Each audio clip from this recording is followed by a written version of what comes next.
Good morning, friends. Today I am here with Stars and Solar System Part 1 of 8th Standard. In today's session, we are going to discuss about celestial objects, stars, planets, the moon, phases of moon, the moon surface, light year and constellation. So let us start the session. First, it is about celestial objects. Have you observed a clear cloudless night? What you see there?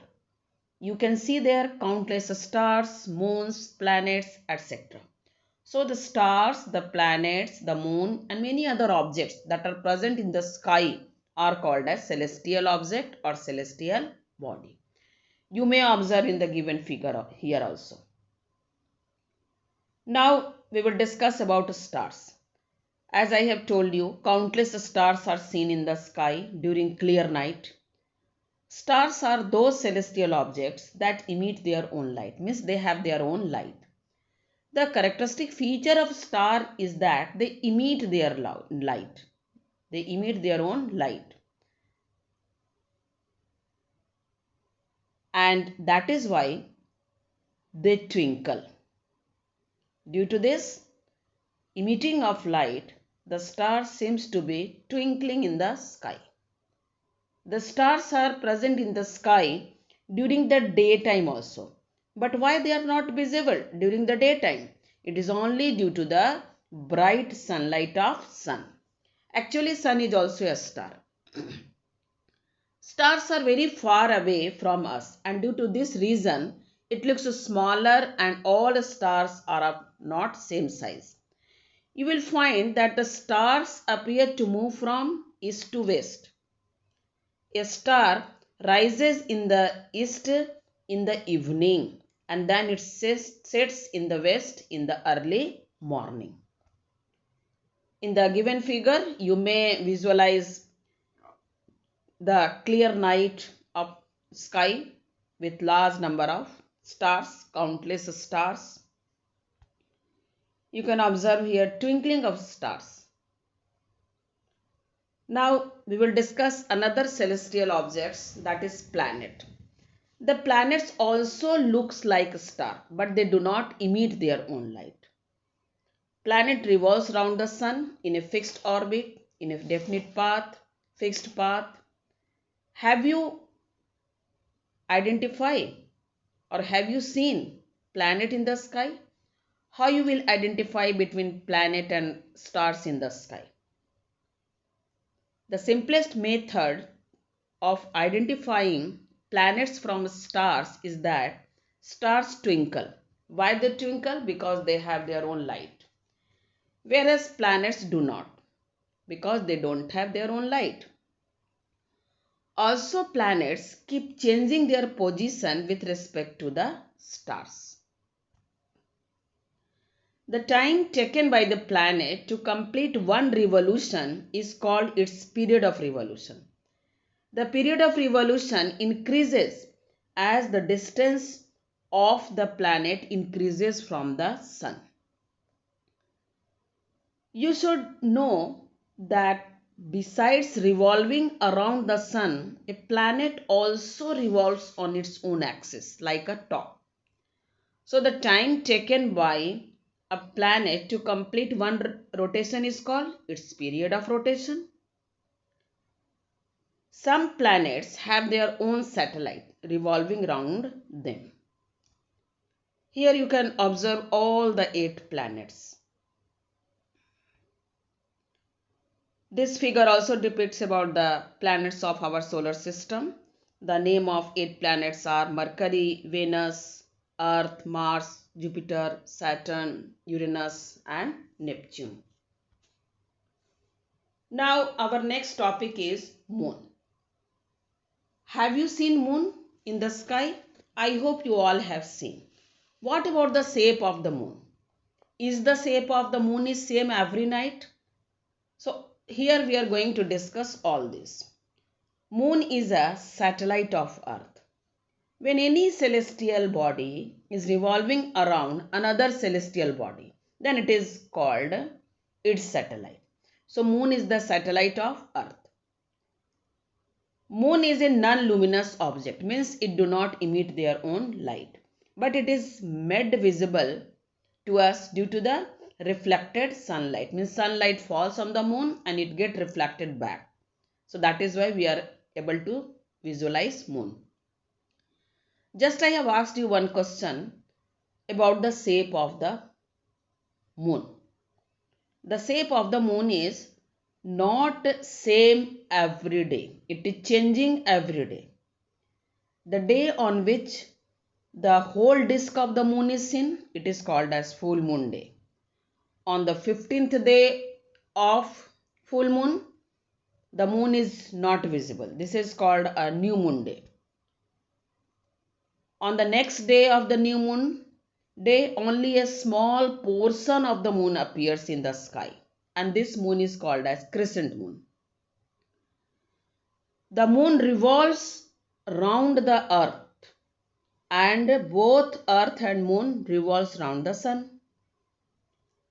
The moon completes one rotation on its axis as it completes one revolution around the earth.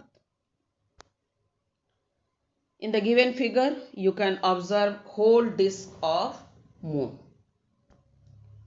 Now we will discuss about different phases of moon. The various shapes of the bright part of the moon as seen during a month are called phases of moon. The time period between one full moon day to the next full moon day is slightly longer than 29 days. In many calendars, this period is called as a month. In the given figure, you may observe the various phases of moon. It is also about phases of moon. Here you may observe phases of moon. You can observe here new moon, crescent moon, half moon, gibbous moon and full moon. The size of the illuminated part of the moon visible from the earth increases each day after the new moon day. After the full moon day, the sunlit part of the moon visible from the earth decreases in size every day. Now let us discuss about surface of moon, that is moon surface. According to astronaut, the surface of moon is dusty and barren. Barren means no life, nothing can be, no life can grow there, no life can survive there. Many craters of different sizes are found on the surface of moon. Moon has also a large number of strips and high mountains. Some of these are as high as the planet Earth. Means mountains present on the moon are as high as highest mountain on the earth. There is no atmosphere on the moon. No water is available on the surface of moon. So no life exists on the moon because air and water is essential for the growth of any life. Do you know who landed on the moon for the first time? On July 21 in the year 1969, the American astronaut Neil Armstrong landed on the moon for the first time, and he was then followed by Edwin Aldrin. In the given figure, you can visualize moon surface. Here it is also about surface of moon. You can see here craters. This is also about the surface of moon.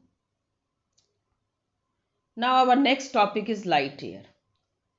Light year is the distance traveled by light in 1 year. It is used for measuring the distances between celestial bodies or heavenly bodies. Now we will discuss about constellations. Constellations are group of stars that has a recognizable shape. Constellation where devised by ancient people to be able to recognize stars in the sky. The shape of constellation remain or they resemble objects familiar to those peoples. Common constellations are Ursa Major, Ursa Minor, Orion, Cassiopeia, etc. We are going to discuss here one by one. The constellation Ursa Major is generally seen during summertime in the early part of the night. The Ursa Major is also known as Big Dipper, the Great Bear or Saptarishi. It consists of 7 prominent stars and appears like a big ladle or a question mark. There are 3 stars in the handle of the ladle and 4 stars in its bowl. You will observe that the shape of constellation remain the same, and you will find that the constellation appears to move in the sky from east to west. Here you may observe Ursa Major or Big Dipper. This is also about Ursa Major. Now, next is Ursa Minor. This constellation is called Laghu Saptarishi. Why? Because it is smaller than Ursa Major. So that is why it is called as Ursa Minor. It also consists of 7 stars. In this constellation, the last star is the pole star, also called as Dhruv Tara. Ursa Minor is also seen during the summertime. In the given figure, you may observe Ursa Minor and the last star, that is pole star. Here you may visualize also Ursa Minor. Here also it is about the Ursa Minor, and you can see the movement also. Now our next constellation is Orion. Orion is another well-known constellation that can be seen during winter in the late evenings. It is one of the next magnificent constellation in the sky. It also has 7 or 8 bright stars. Orion is also called as Hunter. The 3 middle stars represent the belt of the Hunter, and the 4 bright stars appear to be arranged in the form of a quadrilateral. The star Sirius, which is the brightest star in the sky, is located close to Orion. So to locate Sirius, imagine a straight line passing through the 3 middle star of Orion. Look along this line towards the east. This line will lead you to a very bright star that is called as Sirius. You may visualize here Orion or Hunter. You can visualize the shape. It is also about Orion. You may observe here how Orion is looking like Hunter. This is the brightest stars indicated by the Orion. Now the next constellation is Cassiopeia. It is another prominent constellation in the northern sky, and it is made visible during winter, like Orion, in the early part of the night. It looks like a distorted letter W or M. Here you may visualize Cassiopeia. The given figure also shows Cassiopeia constellation. So this is all about today's session. Thank you. For any kind of doubts, please write your question in comment section.